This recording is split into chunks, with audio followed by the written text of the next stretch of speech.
Hello, everybody. My name is Eric D. Johnson, also known as BrightShine. I live right here in the city of Memphis, in the state of Tennessee. It's in the county ship. Today's date is early Monday morning, June the 27th, 2016, time 4 a.m. First, say thank you to all my fans, my support for your continued encouragement support. Continue to keep myself employed right here in this Memphis tri-state area. I'll continue to further my education at Monroe College online, pursuing my associate's degree, studying business administration, concentration marketing. And the radio station you hear in the background is African hip hop, African hip hop. And for today's video, we're gonna continue to talk about African traditional religion.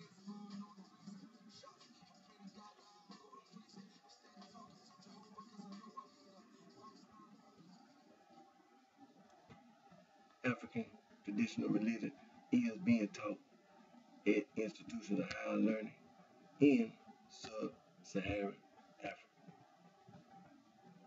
Colleges, universities teaching African traditional religion. You can earn a bachelor's degree, master's degree, PhD in African traditional religion.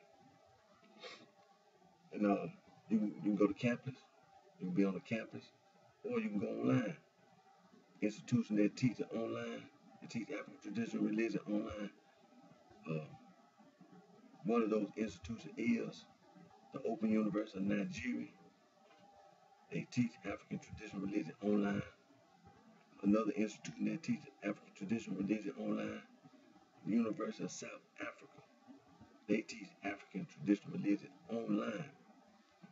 And where sub-Saharan Africa? Well, let's get the map.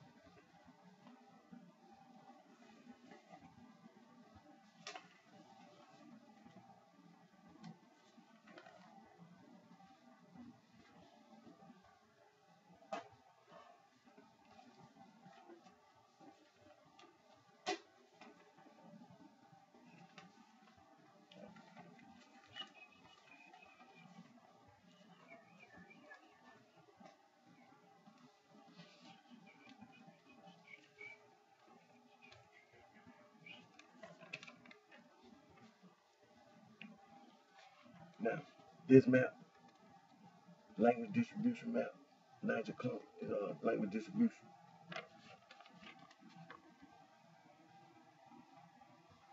Shows you the groups of people that live on the continent of Africa. And this the kind of northern, northwest, and eastern, northeastern, central part of the continent of Africa.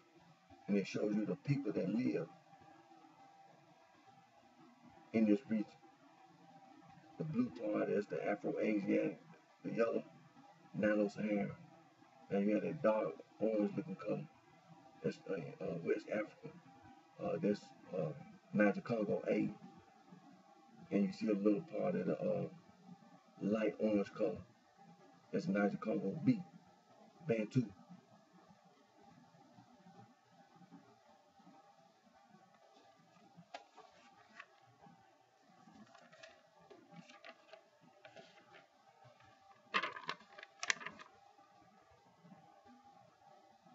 Now this is the other part of the map.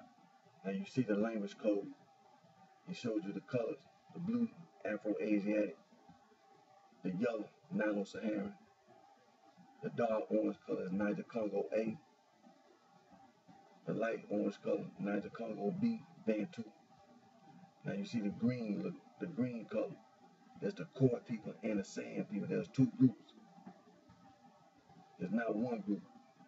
It's two groups of people. It's the Core people and the Sand people. Now, as you know, the Bantu expanded from the northern region of the continent of Africa and expanded southward. And as they went southward, They intermarried with the Khoisan people and the San people.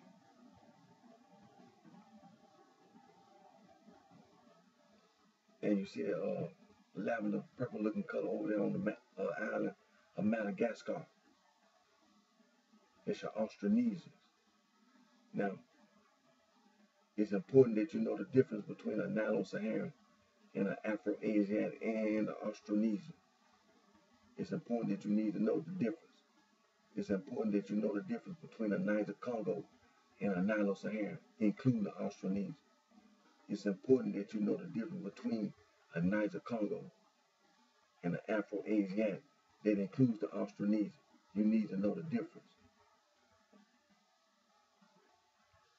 And that includes, don't leave out the Khoi and the San people.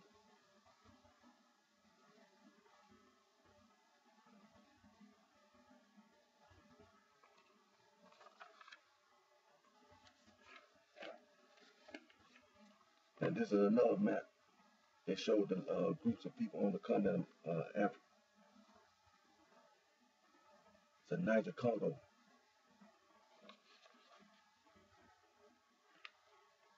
It's a Niger-Congo language map. Now, as you see, the Niger-Congo languages, the primary branch, the Volta and Congo. Now you have your South Volta, Bantu, Bantoid, besides Bantu, your other East Benue Congo, your West Benue Congo, and your Khoi. That's in the South Volta category. Then you have your North Volta, your Kru, Sanufo, Gur, Volta languages, your Adamawa, your Ubangian language. That's all your North Volta in category. Then you have your other primary branches, your Kordofan, your Mandi, your Atlantic, and your Dogon.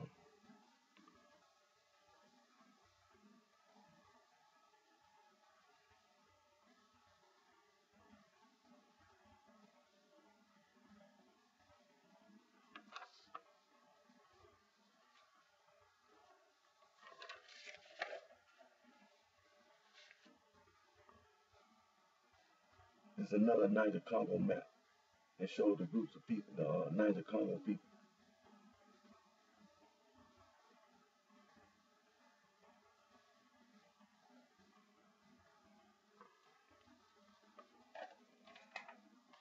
You have your Atlantic group. That's the Wolo, the Fulani, and also the Sira. Your Mandi, Bambare,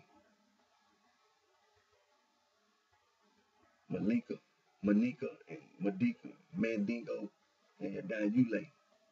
Then you have your Kru, you have your Gur, they speak them, including your Moor, your Kway, Bali, Akan, and Iwi. Your Dogon, your Ajoy, your Adamawa, your Bungie, and Shabaye, Banda, and Zandi. Then you have your Kordofan, your non-Bantoid, Yaruba, and Igbo, your Bantoid, Fang, Tiki, Lingale, Mungo and Kondu, Congo, Choki, Lube, Luganda, Rwanda, Rundi, Sukume, and Kikuyu.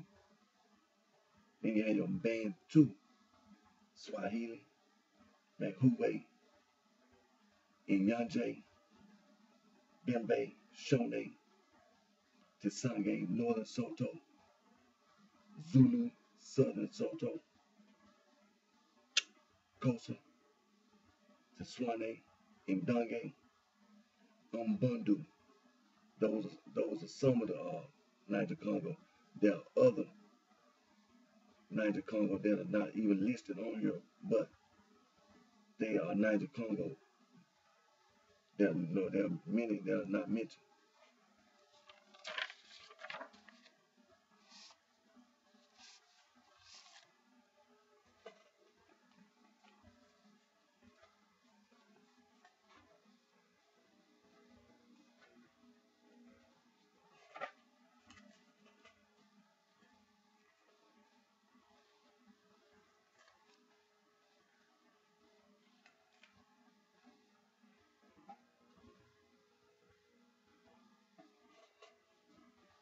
before we start our reading, we're gonna go to our languages, ilanguages.org Yoruba and ilanguages.org Igbo.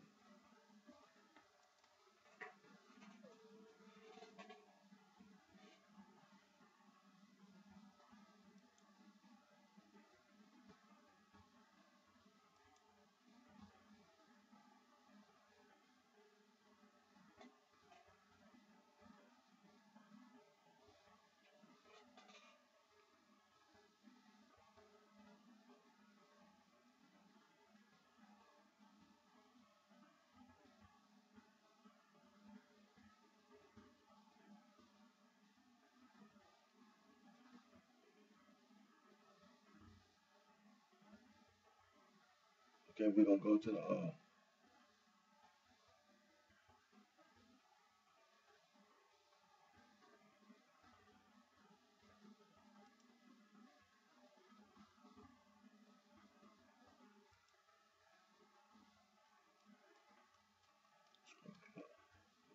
to Yoruba and the Igbo vocabulary on ilanguages.org, ilanguages.org. Yoruba vocabulary. And we're gonna start at the very top. We're gonna be at the very top with the numbers.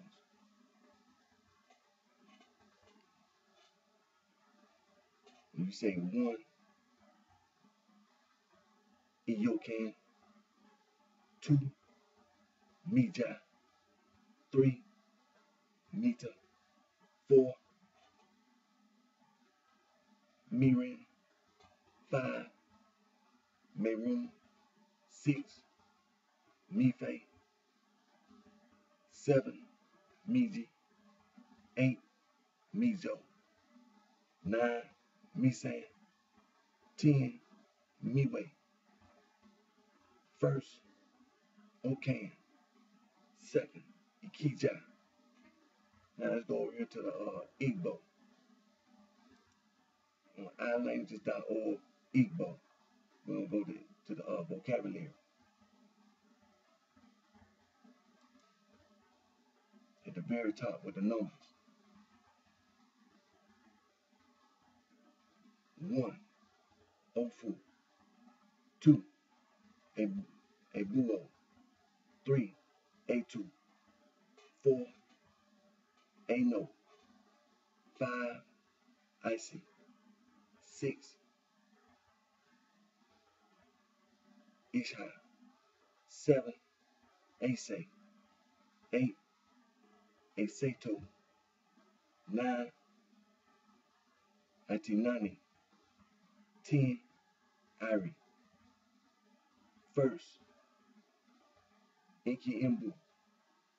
2nd, Inki Ebuo. So we was on ilanguages.org and we was on ilanguages.org Yoruba and Igbo, and we was on vocabulary. So now we're gonna go to our reading. Before we end today's video, we're gonna go to the learn101.org Yoruba and Igbo, and start back next week on my next video. We're gonna start going back to our other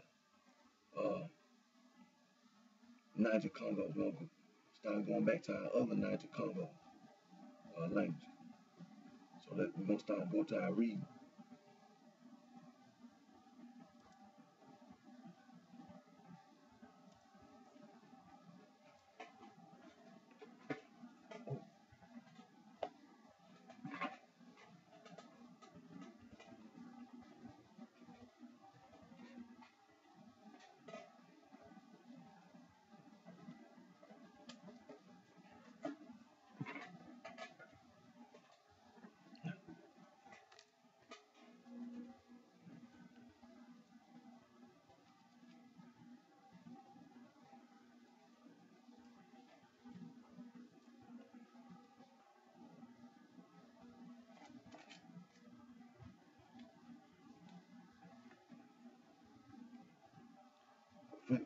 We're finna read from the book titled West African Traditional Religion, written by Dr. Joseph Omasede Ewalelu and Dr. P. Adalumo Do Pemu.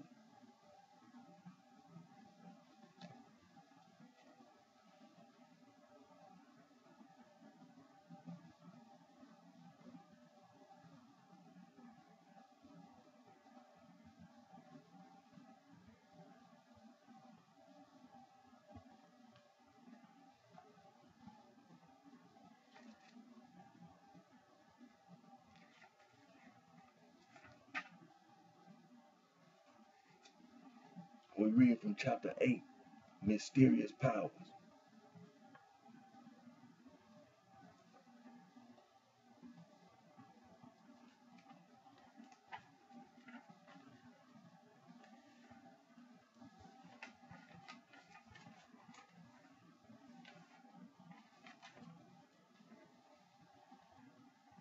Well, sorcery and witchcraft.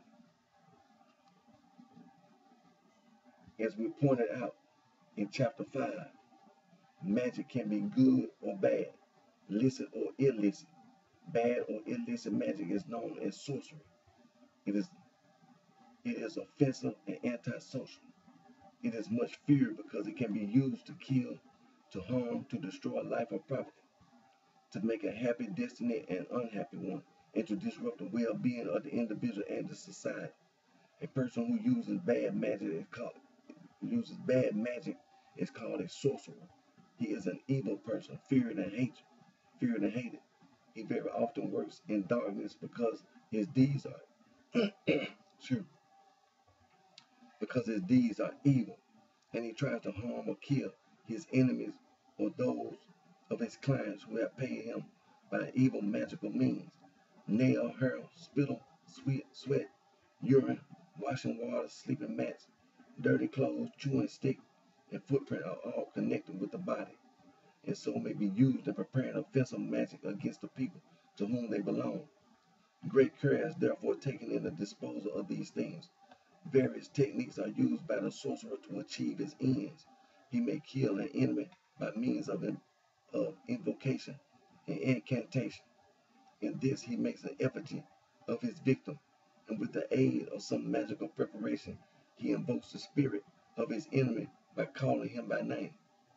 He then shoots a dang gun or an arrow at the effigy. He believes that whatever his enemy is, he will be shot and killed.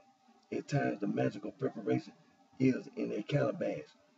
After calling the victim by name, the sorcerer immediately smashes the calabash with a club. He believes that the spirit of his enemy is present and has been crushed. Many are known to have been killed by this means. Another method is by sending some poisonous things like a snake or scorpion or an animal to attack the victim. It is believed that if such animals are killed, they will be found to contain no blood. There are cases of those believed to have been bitten by magical snakes or animals, and they do not usually recover from the attack unless a powerful magic is found to counter it. Among the Yoruba, one technique of sorcery is called Majun. Megum. Do not mount or do not have intercourse with. A jealous husband secretly puts his bad magic on his wife without her knowing it. Any person that has intercourse with a woman is sure to be caught in the trap and die a disgraceful death. And if by accident the husband himself mates with the woman, thinking that some other people had carried away the Megum, he himself will fall into the trap set for others. There is also the practice of cursing any enemy with bad magic called Ipi, curse. With Ipi, a person can become insane or mad, misbehave, lose all things, or commit suicide. However, it is believed that a more powerful Ipi can be used to remove the evil effects of a previous Ipi. This is why the Yoruba say, Ipi le fa imo Ipi, meaning a curse can be used to cure a curse. Furthermore, some sorcerers have the power to call down lightning upon their victims. There are those that can cause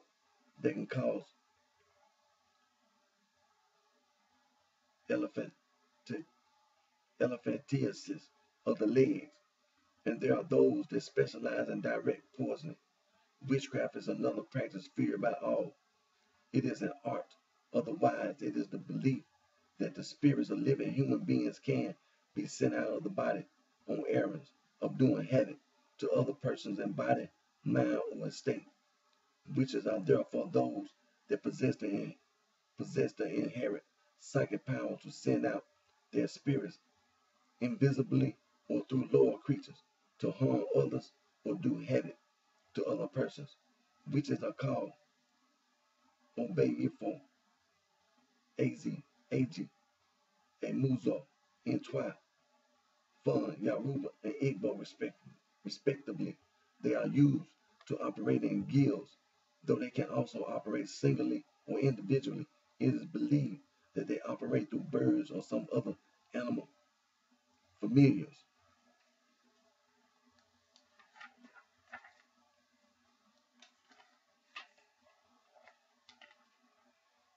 Witches are mostly women, but men can also be found, especially at the head of the guilds. Witches usually inherit their nefarious art from their mothers.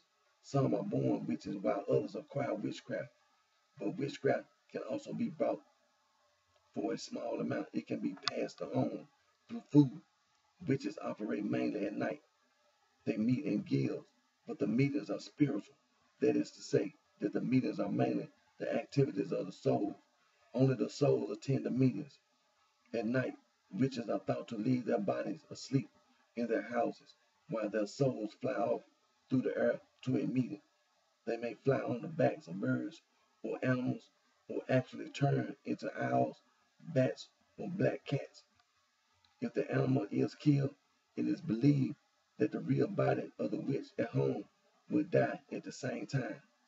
Witches are said to meet on the top of trees like Iroko or Baobab, where they perform various activities. They suck the blood or eat the soul of their victims. This is a sort of spiritual cannibalism. Mostly close relatives are donated as victims. Thus, a new member must bring a victim, usually a child of her own family, and the witches cook or eat the limbs spiritually. When they eat the heart or the liver, the victim dies. There have been confessions of women to witchcraft, and a lot of what we know of witchcraft actually comes from such confessions.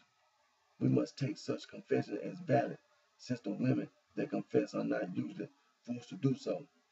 They confess voluntarily, although there are few cases when trial by ordeal may lead to confession. However, there are cases of old women confessing their guilt on their deathbed. From all that we have said, we conclude that West African peoples, literate and illiterate alike, really believe in the existence of witchcraft. They know that witches are antisocial members of the society and that they are the implacable enemies of the society in which they live. They are very potent and are thought to be responsible for all sorts of misfortunes, accidents, stillborn children, sudden deaths, poverty, barrenness, and a host of human miseries. Although they are usually evil, yet some witches are sometimes thought to be good. Some claim to protect their families with witchcraft, but such are known to belong to no guilds but operate on their own. Witches cannot be fought openly. A man may not know the witch that is troubling him until the oracle declares it. For this reason, diviners, prophets, medicine men, magicians, witch doctors, and priests are consulted for help. Many people wear charms to defend themselves against witchcraft attack. We may conclude by saying that witchcraft is a problem with no immediate solution, since people continue to live in fear of it. But as people advance in education, perhaps belief in it will be reduced. At this juncture, we shall look at sorcery and witchcraft together and see whether they have anything in common. Both are enemies of men and society insofar as they cause harm and misfortune to man or property and disrupt the harmony of the society. They are thus the, they are thus the sources of social tension, continuous acerbity, and misunderstanding in the community. But sorcery and witchcraft differ from each other. They are different things because the former operates by making use of palpable magical apparatus, while the latter depends on psychic powers. They can be distinguished briefly as follows. A. Each is known by a different name or a definite term. For example, in Yoruba, witchcraft is AG, while sorcery is also or Ologun, Uburu. B. Witches are usually women, while sorcerers are usually men. C. The sorcerer uses magical apparatus in order to achieve his end, but the witch uses no apparatus.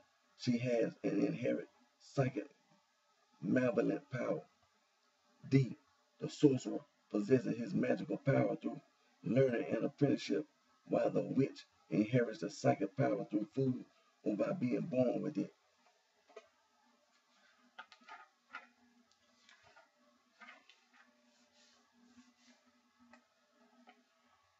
C. The sorcerer is conscious of his action. He is deliberate in his action, and he works sorcery for specific reasons. Envy, jealousy, anger, hatred, enmity, malice, or spite. But the witch may not be conscious of her action. She exercises her power automatically. F. Sorcerers do not usually have animal familiars, but they send out their spirits through the animals to cause the havoc. But witches have animal and bird familiars through which they attend their meetings and prey on the souls of their victims. G. Witches have guilds, while sorcerers have none, unless they belong to the Association of Medicine Men and Magicians.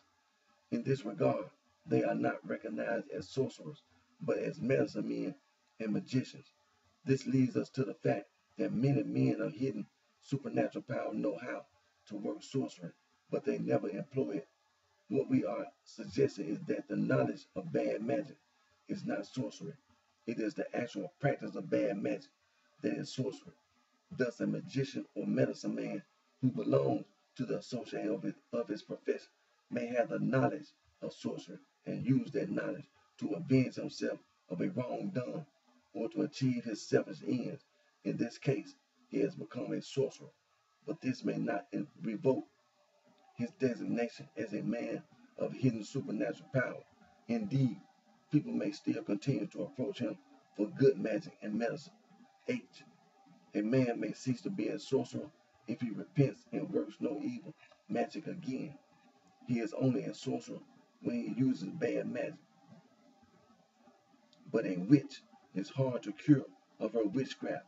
Once a woman has possessed this psychic power, she finds it difficult, if not impossible, to free herself from it. I. Witches' activities are usually spiritual and are connected with the soul, but the activities of sorcerers can be experienced physically. A man whose footprint has been used in sorcery may experience it in the form of elephantiasis of the leg. The one who has been cursed with epi will experience it physically in insanity, and the one to whom a snake has been sent will experience it physically in the bite of the snake. J. The activities of witches are mainly in the night, whereas sorcerers can work both day and night. The witches had to sleep at night before their souls could travel out of their bodies, whereas the sorcerers sometimes have to keep vigil if an enemy is to be invoked and killed at night. K. Sorcerers do not eat their victims when dead, but witches are said to eat their victims, though spiritually. L. A client can approach a sorcerer to buy destructive magic to kill his enemy. No client approaches a witch to do such a work. M. It is believed that some women can use witchcraft to protect their children or family, but sorcery is totally evil and destructive. N. Finally, sorcerers and witches are both agents of evil. They can be a cause of death, illness, misfortune, disease, unsuccessful harvest, barrenness, and all untoward happenings.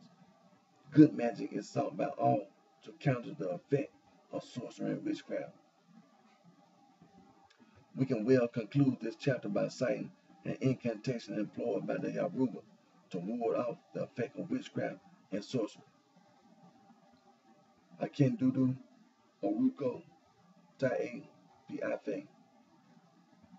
Akatamambe, Haruku, T-I-P-E-C, Aji Soro Soro, Ta'apodi, Ibobo,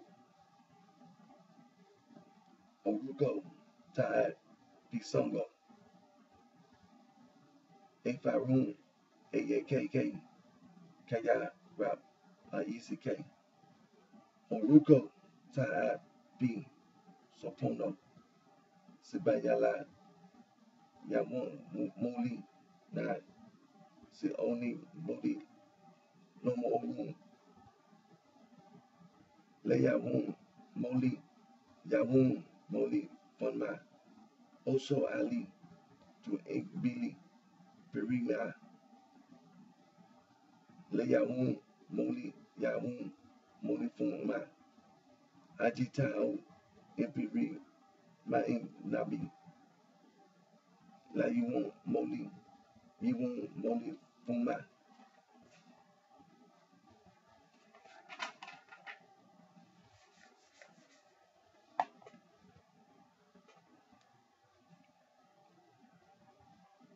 Akindudu is the name we call Afi.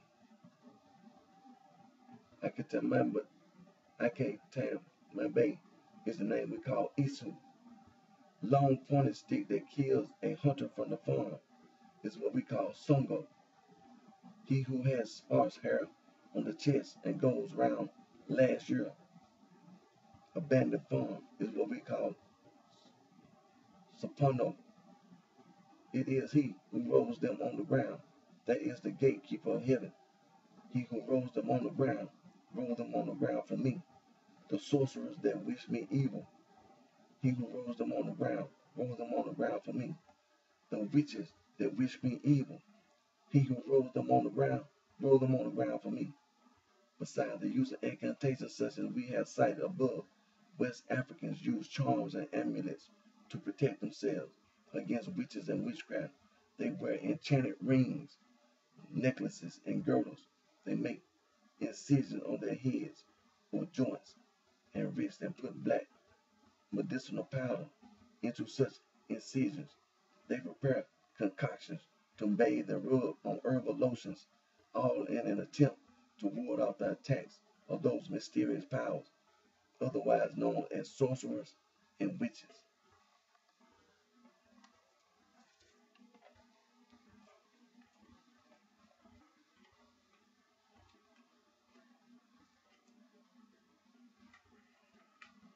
Okay, we just got to finish reading chapter 8, Mysterious Powers. And we've been reading from the book titled West African Traditional Religion, written by Dr. Joseph Obaseda Ewolelu and Dr. P. Adalumo Topelu.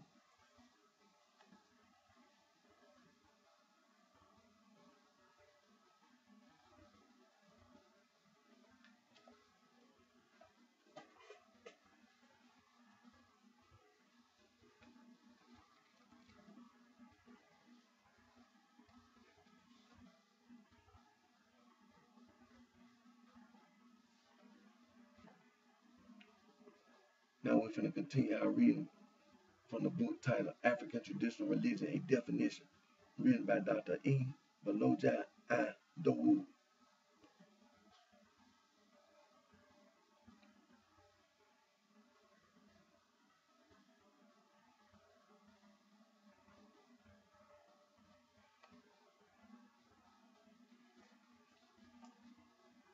And we're reading from chapter 4, The Nature of African Traditional Religion.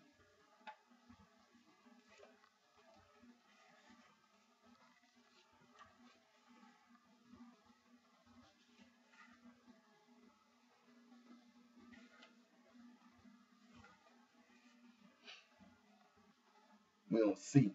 Native. Native. My wife and I were on a week's holiday residing at a Quaker guest house called the Blue Idol somewhere in Sussex.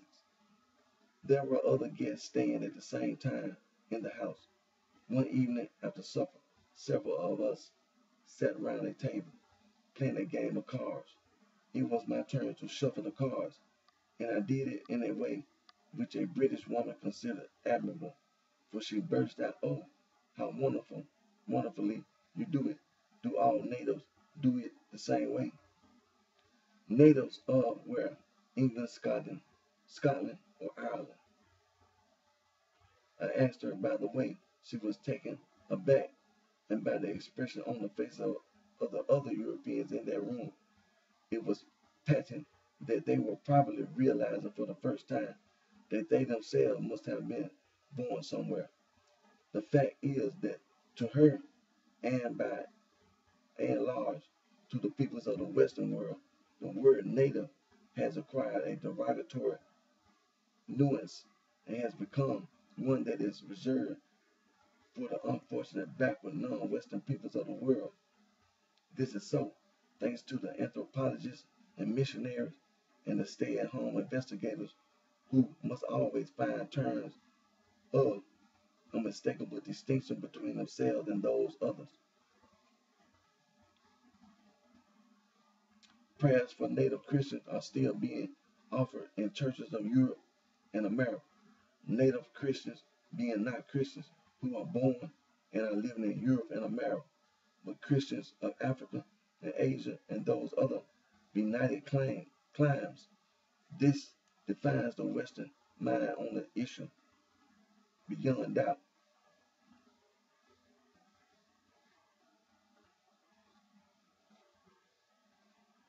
It was about this time that Damu, quite unknown to himself, developed two minds, or rather his own mind split in two parts. One part was his civilized or white mind, the other his native mind, which gradually submerged by his life in England, had been reawakened by contact with his present surroundings. It was his native mind that trifled with the idea of rising against the people he hated, while his white mind laughed at the fantastic notions. Conversely, it was his white mind that made him curious about the leper cult, for a native would have been terror-stricken at the very notion of probing into such mysteries.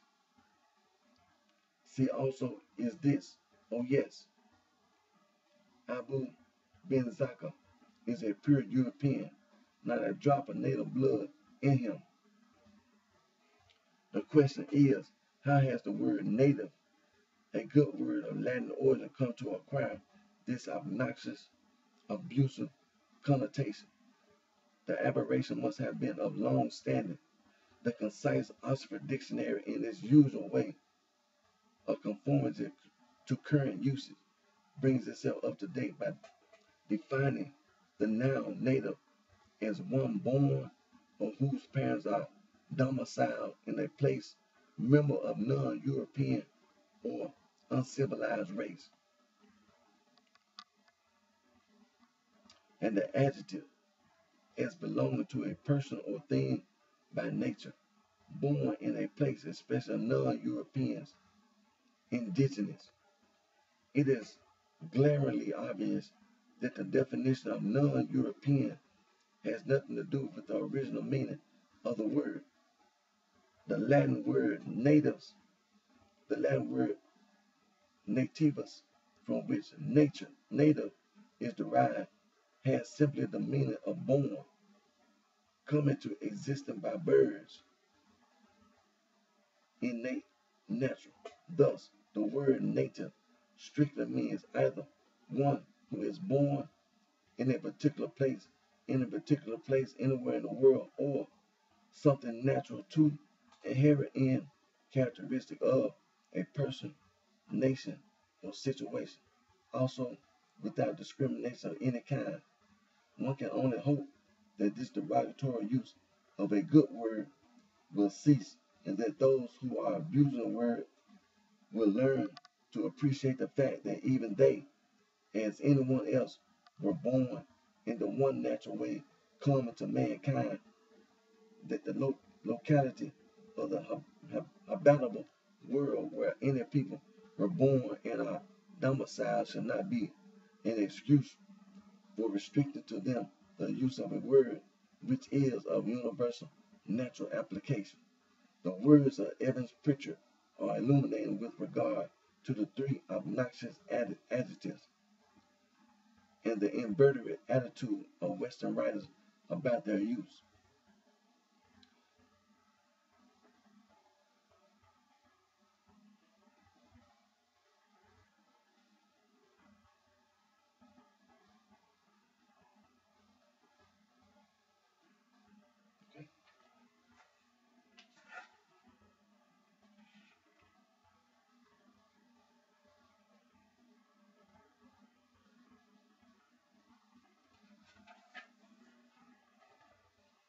A final word. Some people today find it embarrassing to hear people described as primitive or natives, and even more so to hear them spoken of as savages. But I am sometimes obliged to use the designation of my authors, who wrote in the robust language of a time when offense to the peoples they wrote about could scarcely be given.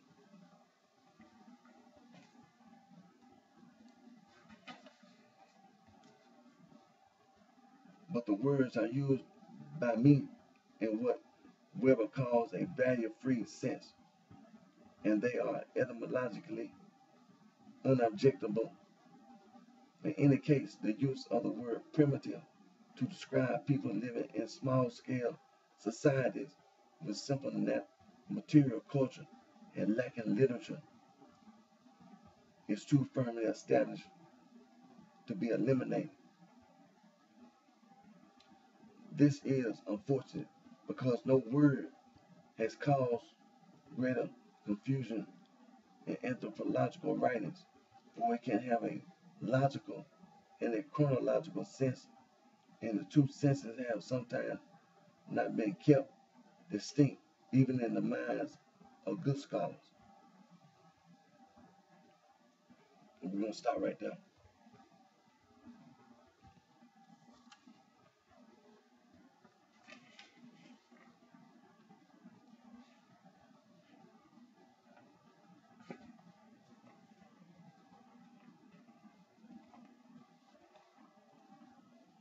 And we just got to read chapter 4, from chapter 4, uh, the nature of African traditional religion. And we've been reading from the book titled African Traditional Religion, a Definition, written by Dr. E. Baloja Adowu.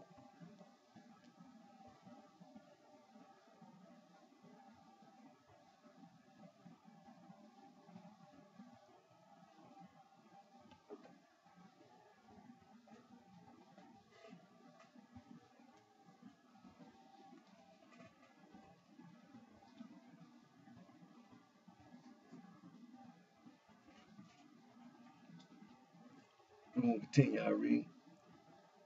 We're going to read the book that's titled African Religion and Philosophy, written by Dr. John S. M. Beatty.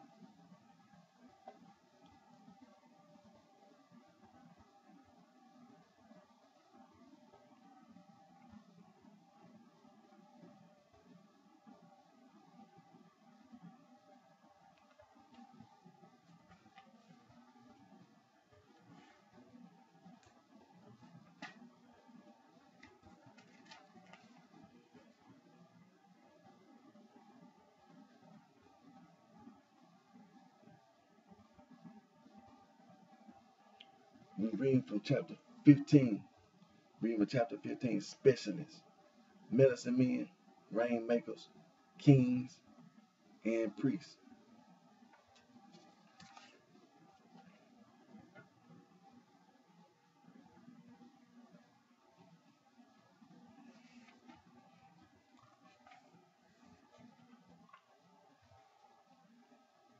We have described different types of mediums.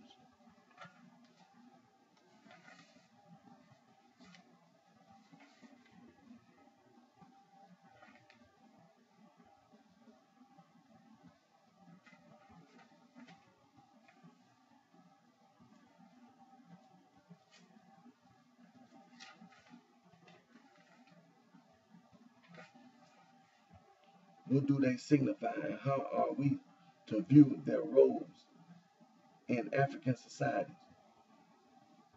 The spirits and the divinities that possess mediums belong to the time period of the Zemana.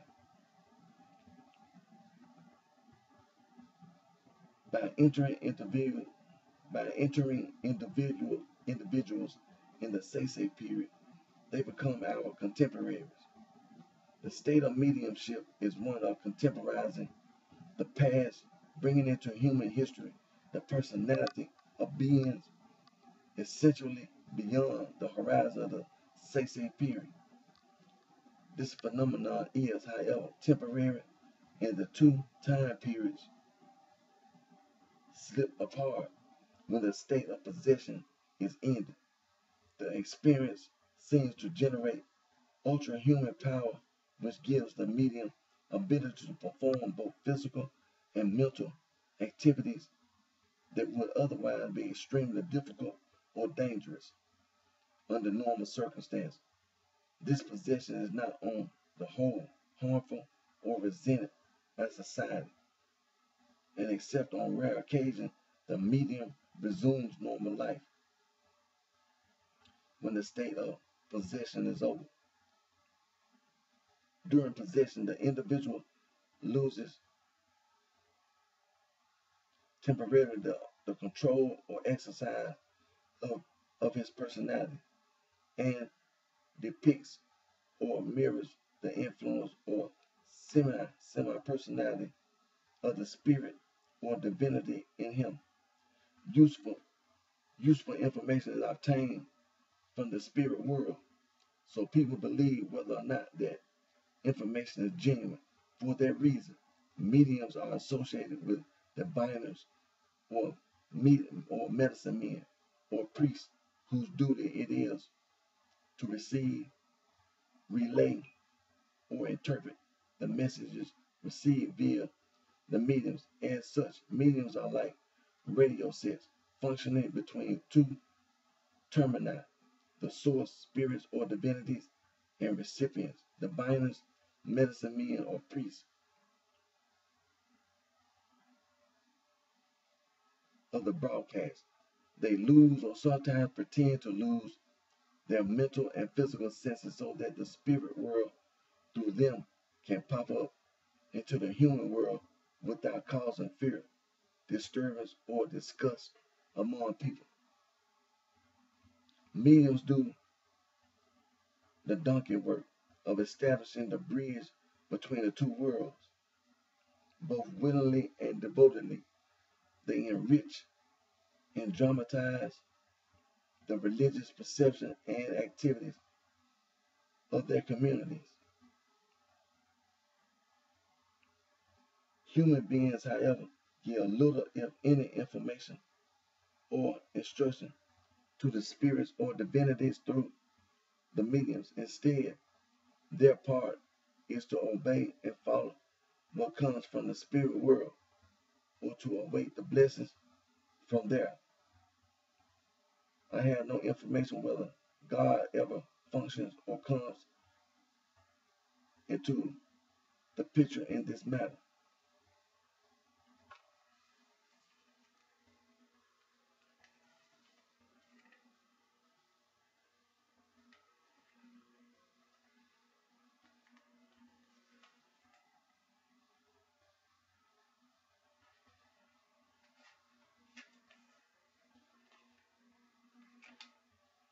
We take note also of the concept of death and resurrection, enacted particularly in the training and activities of mediums, serving divinities of which the Fon and the Aruba supply our best examples. The idea of renewal is also dominant, especially in the period of training, when the candidates shed off their former personalities, at least ritually and symbolically, and acquire new personalities dedicated to the service of their divinities and communities. This is similar to what we have seen in connection with the rites of childhood, initiation, and marriages. The trainees are cut off or killed from the solidarity of ordinary society when they enter their convents. During their seclusion, they undergo growth like an embryo in the womb. It is significant, though probably not meant to be so, that the training lasts 9 months for boys, though longer in former years, which corresponds to the gestation period of human beings. Then the trainees are born anew when they emerge from seclusion. They have new names, the token of renewal, rebirth, newness, and resurrection. They are then able to rejoin their wives or get married and resume normal life, but they have been initiated into the mysteries of their divinities or spirits, and carry both into the mysteries of their divinities or spirit, and carry both inward and outward marks of dedication and devotion to their task as mediums. Henceforth, they are personalities of two worlds: the human world under normal circumstances and the spirit world when in a state of possession. Diviners, as their name implies, are concerned primarily with acts of divination, but as a rule, this is done as part of wider function, especially of a medical or even priestly nature. They are the agents of unveiling mysteries of human life. This is done through the use of mediums, oracles, being possessed, divination objects, common sense, intuitive knowledge, and insight, hypnotism, and other secret knowledge. They also keep their ears and eyes open to what is happening in their communities, so that they have a store of working knowledge which they use in their divination.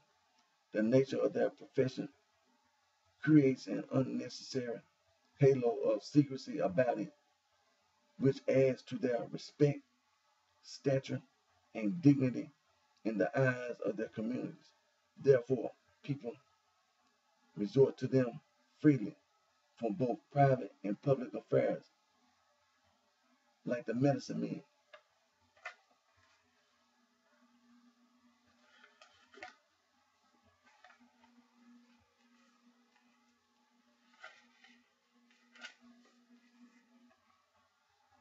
And many practice as such. The diviners are regarded as friends of their community. They play the role of counselors, judges, comforters, suppliers of assurance and confidence during people's crisis, advisors, pastors, and priests, seers, fortune tellers, and solvers of problems, and revealers of secrets like thefts, imminent danger, or coming events. With a few exceptions, African systems of divination have not been carefully studied, though diviners and divination are found in almost every community. Parinder describes Yoruba divination, which is said to be the most highly developed in Western Africa, known as the Ife system. It is connected with Orunmile, the divinity of divination. Accordingly, the diviner is among the fun is called a father of mysteries and observes each fifth day as the day of mysteries. When it consults the oracle, the Ife system is a series of 256 figures, each with its own name, and these are worked out either by using 16 palm nuts or by casting a string or chain of 8 half nuts or shells, using a piece of board. Sitting in front of this board, the diviner manipulates the nuts rapidly, marking the results in 2 columns on the board. This involves complications of numbers, combinations, names, and different interpretations, and the supplication that the diviner finally gives to the inquirer. The Ife system of divination is used at all the important occasions of life among both Yoruba and Fon.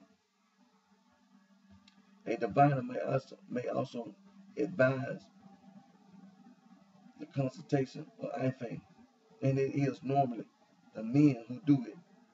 though occasionally women may also consult it. Diviners are trained privately by other diviners and work as apprentices for periods ranging from 3 to 7 years. Some inherit the profession from their fathers. Training involves learning the names and signs of divination figures, the proverbs and stories connected with them, and the practice, rites, and cult of divination. There is a final ceremony attended by other diviners in the area when the new one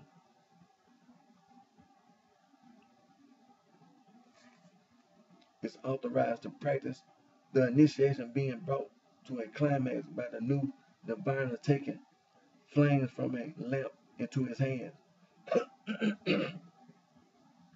Excuse me, without his skin being burnt.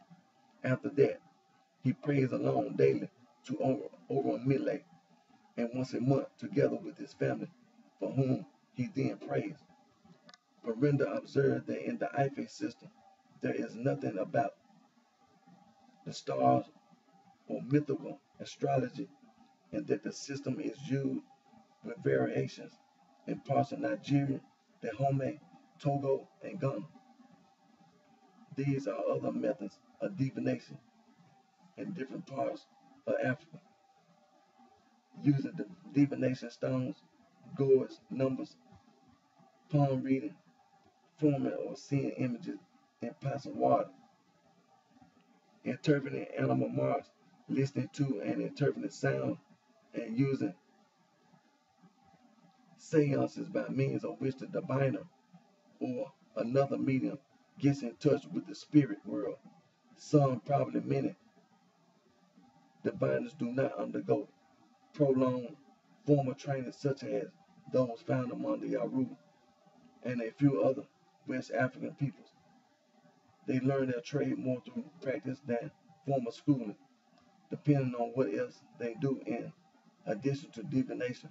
There are no doubt some who act as diviners for the sake of gain and manipulate conjuring tricks to get by.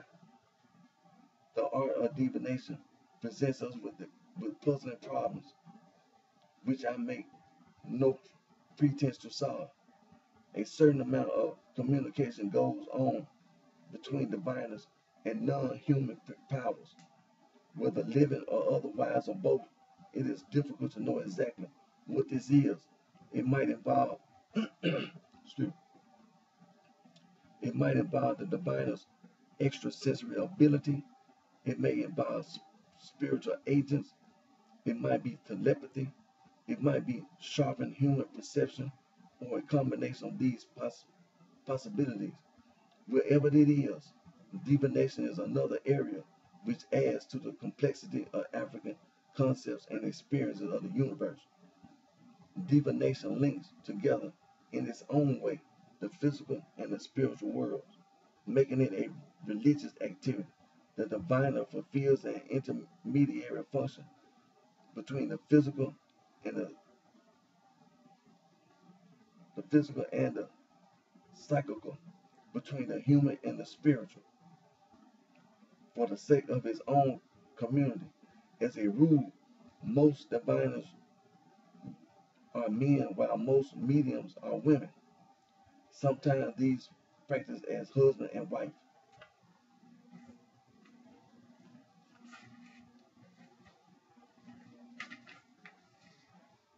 Gonna stop right there.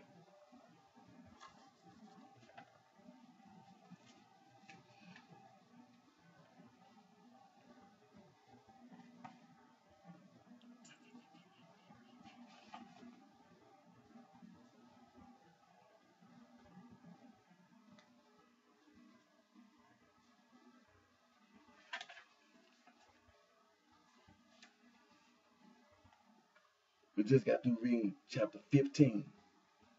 Specialists, medicine men, rainmakers, kings, and priests.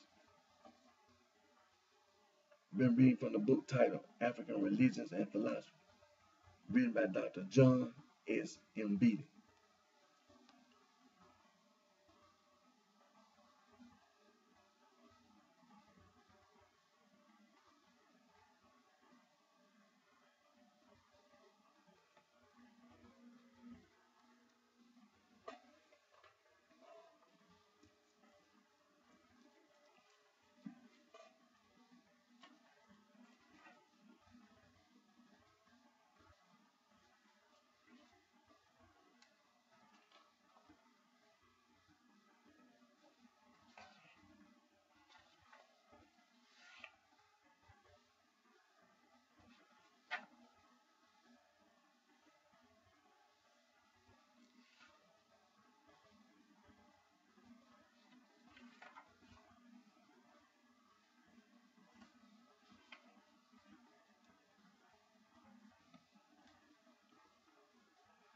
going to continue our reading from the book titled Concepts of God in Africa, written by Dr. John S. M. Beatty.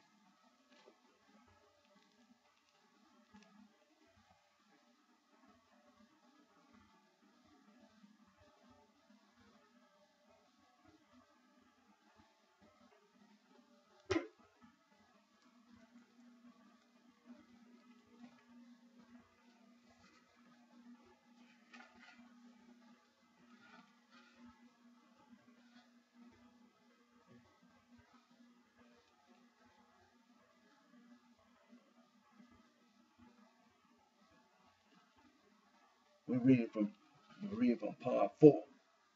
Reading from part 4, God and Man.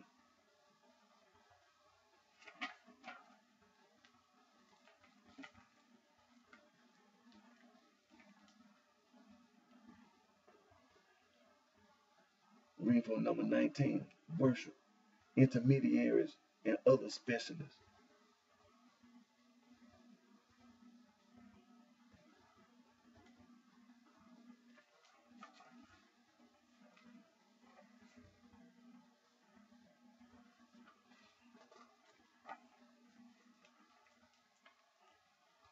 Kings and Chiefs, Elders, and Other Special People.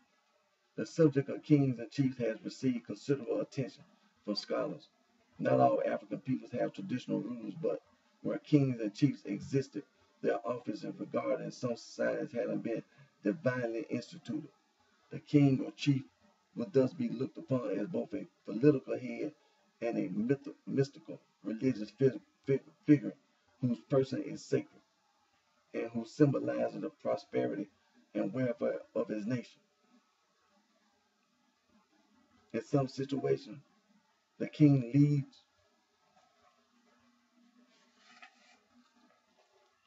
or takes part in religious ceremonies, but in any case, the religious life of his subject meets with his approval and reflects his person and position.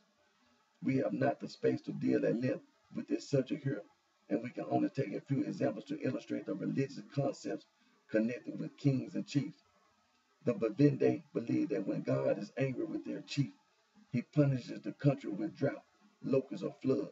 They also hold that God appears as a great fire and thunderstorm near the chief's house, and in a voice of thunder makes his will known to the chief. The chief then immediately enters the house and conversing with God before God moves on in another clap of thunder. Among both the Butewe and the Keabi, the chief presides at the religious ceremonies. The Ganda regarded the king as being ultimately their religious head and the symbol of their prosperity. In the traditional structure, the king ruled through chiefs and sub-chiefs under him. The people conceive of God in a parallel structure in which the creator God has under him divinities who are in charge of different departments of nature. Among the Herero, the chief is also the priest, and his house is the temple of God. In this temple house are kept holy things, including the ancestor sticks and 2 fire sticks. The chief and God's representative maintaining the tribal customs and observing the traditional ceremonies. His daughter from the main wife takes care of the holy fire with which the welfare of the people is ultimately connected. It is the Keondi, her headman or chief, who prays to God on behalf of the people. At the planting ceremony, which the Losai observe annually, it is their village chief who erects an altar upon which some of the seeds for planting and the agricultural implements are placed and afterwards blessed.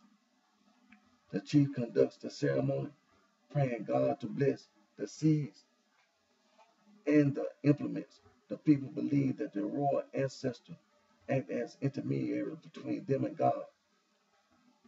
The Shuluk believe that their national founder, Inyakum, was also their first king. he has now become a mythological personification of the timeless kingship, and as well as being the intermediary between men and God. The spirit of Kong is believed to be in every king since the line began 31 successions ago.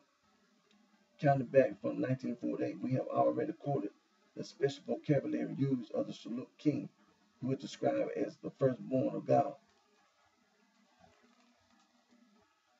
the child of God, the reflection of the ancestors, the mastery of the world, the last born of God, etc. The Sangame speak of their king as Zebai, Baba, King God, and he is also their religious head. Sacred rulership is found also among the Ashanti, Luvidu, Swazi, Zulu, and others. Elders are given a place of great respect in traditional African society. Leading and taking part in religious functions are among their many duties. Even when priests exist, elders often take part in some or all other ceremonies in addition to conducting domestic and minor rituals. The Akambe, like many other societies, have no formal priest, and it is the elders, by both male and female, who officiate in making sacrifices and offerings. They are required by traditional regulations to refrain from sexual intercourse one day before and 6 days after the ceremony. It is only they who may enter the shrines, and they are regarded as authorities in religious customs and practices. Age, social status, and experience are their main qualifications for their religious life. The Kikuyu depend very much on the services and wisdom of their elders. It is the elders, both men and women, who have possessed their menopause, who lead their communities in making offerings, sacrifices, and prayers. During the ceremonies connected with the rites of passage, the head of the family is the key person. It is the elders who sacrifice and pray for rain, take charge of the planting ceremony, purify the crops, and perform other ceremonies. They also officiate in the rites of making libation and other means of contact with the living dead. If the Kikuyu have no formal priesthood, it is their elders who fulfill that office. Among the elect, the elders conduct prayers during sickness in the family and when men go out hunting.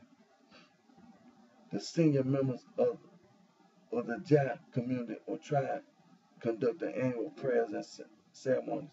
It is the KG elders who assemble to perform the rainmaker ceremony, and the Katab thank offering ceremony is also led by the senior male members of each household. The Luo elders take part in the religious ceremony, and it is they who pray God to strike dead any notorious wrongdoers in the community. Nandai elders pray frequently to God both in private and public needs. The Sangame believe that only through the king's counselors, who undoubtedly are elders, can their prayers reach God. During sickness, it is the Sibi, old people, who make offerings and pray to God. The men do so for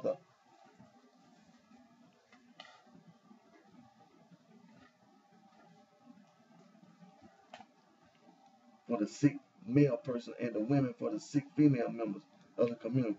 Among the Shilluk, only the old people, chiefs, or other respected persons may use the prayer to God, which is believed to have been taught them by their national founder, Kong.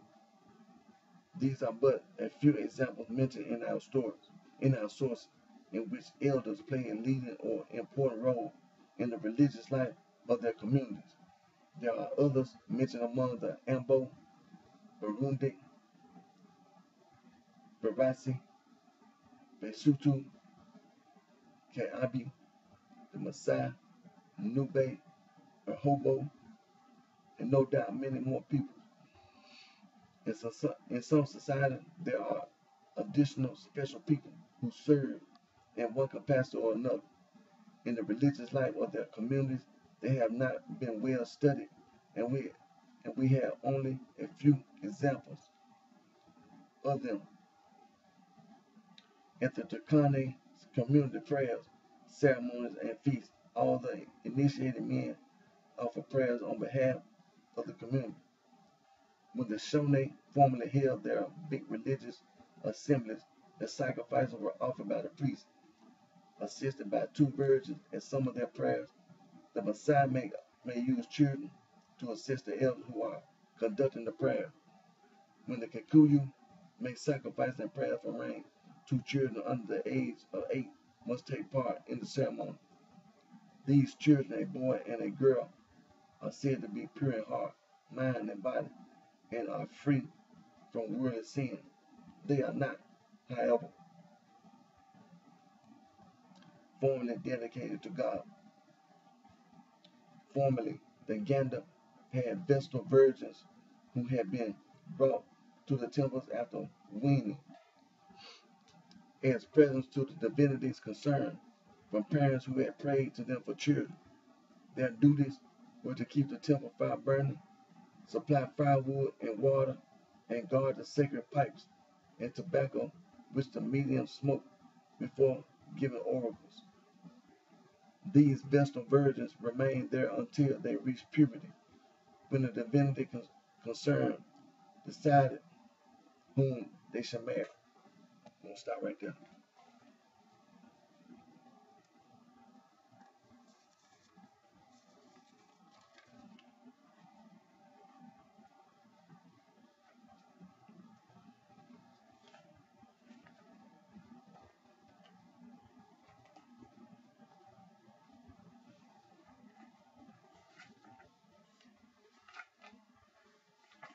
Okay, we just got through reading from part 4, God and Man.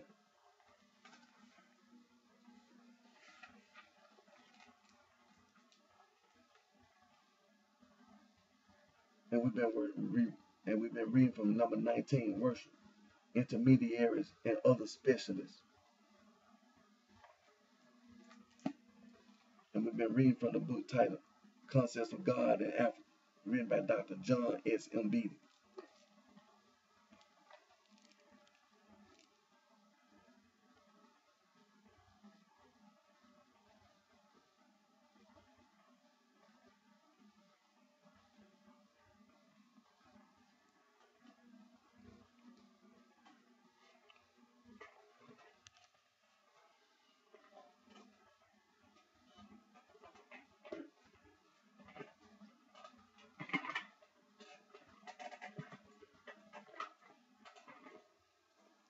Now, before we end today's video, we're going to go to learn101.org, Yaru, and learn101.org, Igbo.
All right,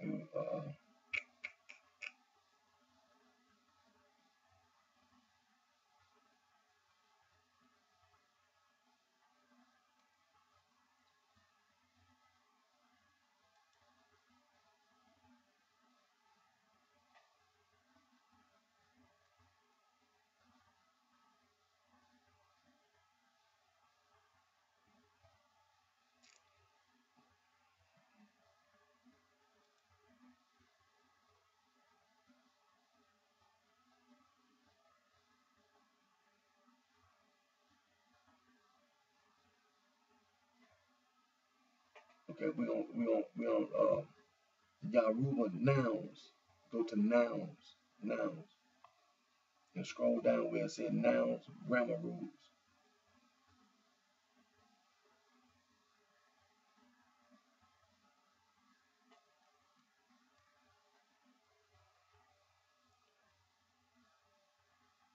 Do you have milk? NGO9, way rate. I have milk and coffee. Mo9,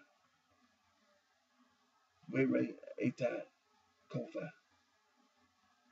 He has 3 apples. O9, Apu, Mite. She only has 1 apple. O9, Apu, Can. We live in a small house. Enigbi, Nanu, Ali, Kikiri, Can. I like our breakfast. Mo, Firan, Onji, Aroe. Now let's go over into the Igbo. Learn101.org. Igbo, nouns.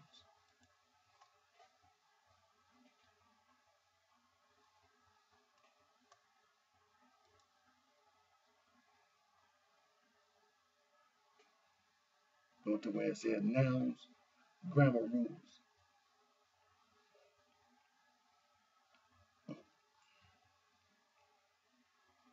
Do you have milk? I, Wiri, Ele, Ifa. I have milk and coffee. Wiri, Ele, Ifa, Ne, Kofa. He has 3 apples. Wiri, Apple, A2. She only has 1 apple. Wiri, so Ofu, Apple. We live in a small house. Enya, Ba, and Obili, Yulo. I like our breakfast. Ira, Ututu, Enyadi, and May.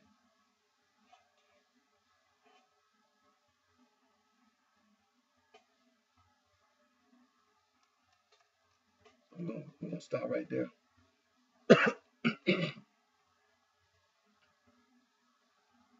And like I said, my next video, we're gonna go back to the other Niger Congo languages. As you know, we start out with the T of language, and we're gonna go back to the other Niger Congo languages on my next video. Not only Yoruba and Igbo, but we're gonna include other Niger Congo language. And